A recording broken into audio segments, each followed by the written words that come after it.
So hello guys, this is Sean once again. Um, First of all, we need to calibrate to times 10.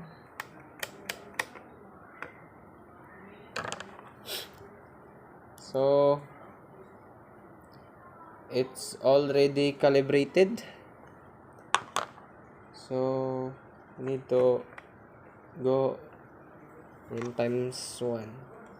When checking the electric motor, use the resistance scale and choose times 1 in order to know if there is an continuity of these wires.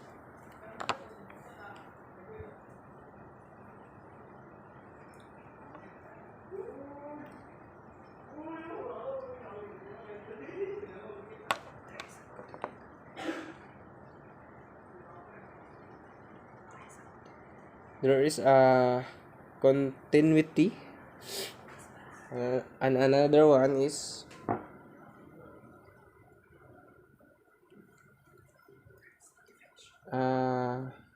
there is a defection. Next is checking the ground. We need to put the probe in the body of electric motor and the end of the wire.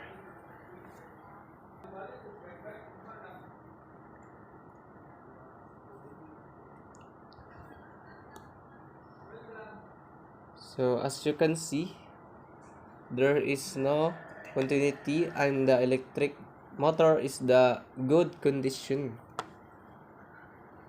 And that's all. Thank you.